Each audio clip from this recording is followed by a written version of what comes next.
Okay, you guys, so I'm gonna show you a quick and simple easy way to make a praying altar.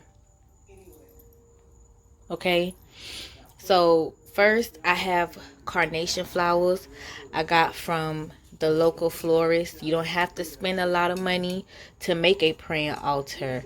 I only spent less than $10 on the flowers, and they last pretty long. I have a glass of water.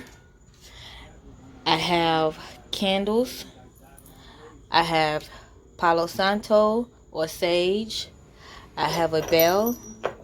I have a feather. And if I don't want to use Palo Santo or sage, I can use regular incense. I have a collection of gemstones and meditation stones. This is just my personal collection.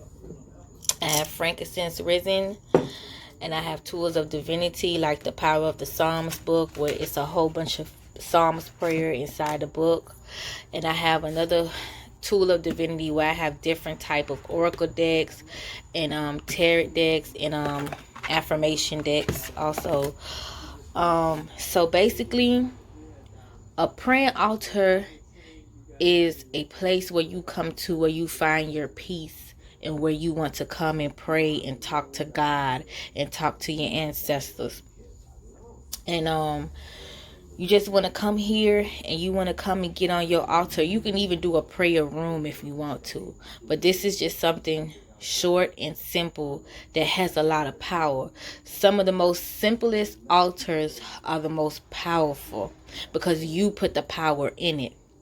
So, you need the four elements of the universe to prepare an altar, which is earth, air, fire, and water. So the candles represent the fire. You would have your glass of water, which represents the water. And you want to make sure your water is clean. You want to make sure your water is clean because when you tap into that next realm, you want everything to be nice, clean, and neat. The earth, it represents the flowers, and also the earth represent these stones because most of these stones that I have, they come out of the earth, like amethyst, rose quartz. I think this is kyanite. Yeah, but I have a whole collection. So if you can't afford flowers, you can use this feather. This will also represent the earth. The incense, it represents air, because as you come to your altar, you're clearing the air. You want to clear any negative energy or anything that's on you when you come and you come to release it. So your incense would represent air, and your bell would represent the clearance and also a way that you could tap into the spiritual realm. So before you begin to pray, you would want to ring your bell. And they also say that angels, like archangels, they like to hear bells. So before you begin to pray, ring a bell. Bells represent many different things in different religions, and it's all good things. You want to have prayer oil. You want to always anoint yourself. I made a special blend. I think I mixed this with rue and myrrh with sweet almond oil, and I put it out under a full moon to let it charge. And when you do your praying altar, this is like a table that I have. You always want to place a white cloth over the table. White stands for cleanliness. And one more thing with the candles, you can get any color you want depending on what it is that you're trying to do, but white is the most basic, and white represents everything. White represents whatever you want it to represent. So use white candles. Please use white candles for beginners. Yellow represents happiness and stuff. I just had yellow candles left over, so I'm just gonna use them. But you always want to keep that flower water clean. It's time for me to change mine also. because I'm about to prepare my altar. This is just a quick, easy, simple way to do a praying altar. Cleanse your room, cleanse your house. I already did a video about frankincense resin, and I showed you guys how to burn frankincense resin. Your altar is, once again, your altar is your special place where you want to come to, and you just want to talk to God. And it's talk to God and also talk to your ancestors. And that's another thing. Whatever you feel that represents God, it could be your book that's a tool of divinity, or your Bible, or whatever you feel like represents your ancestors, and you want to talk to your ancestors. Your ancestors are like angels that are over you. They watch over you all the time. They are deceased, but they are still in spiritual realm. Their spirit never dies. So if you want to, you can put something that signifies your ancestor, your loved one that passed away. So if you want to put a piece of a shirt or a picture or whatever you want, put it on your altar, and you talk to God first. And when you talk to God, you in that conversation with God, then you call on your ancestors, and you start talking to your ancestors, and let your ancestors work for you. Another thing is, if you don't want to use your bell to tap into that realm, you could also do this. Tap on the table 3 times, and make sure that when you're done praying, you want to tap out. So you would want to ring the bell again, or tap on the table 3 times again.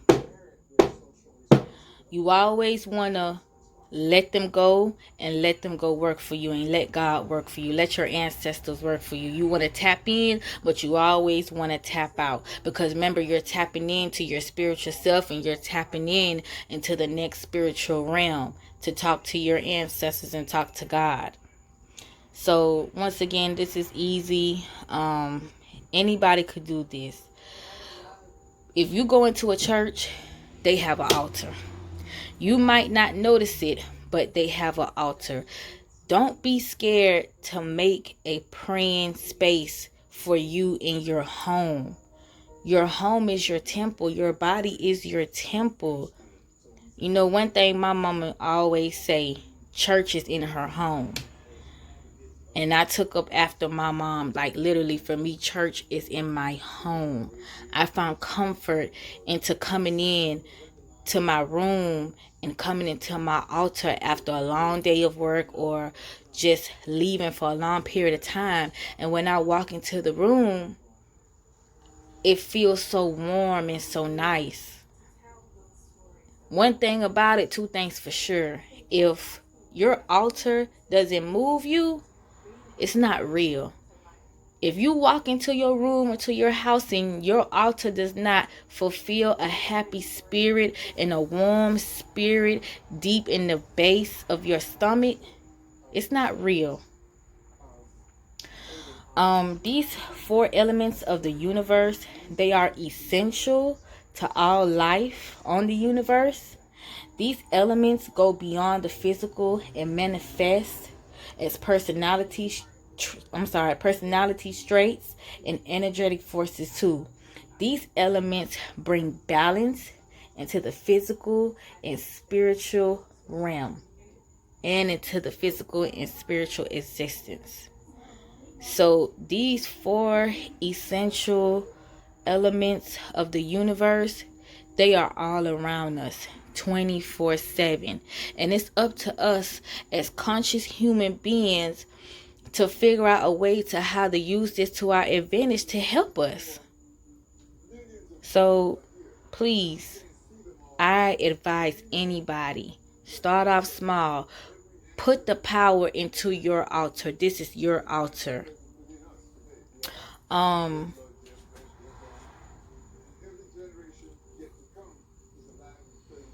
Like I said, if your altar doesn't move you, it's not real. Please, I'm telling you, and I'm telling you, when you come to your altar and you confide in God and you confide and you talk to your ancestors, I'm telling you, they will move mountains. I have seen it numerous times. I've been doing altars for a couple years now.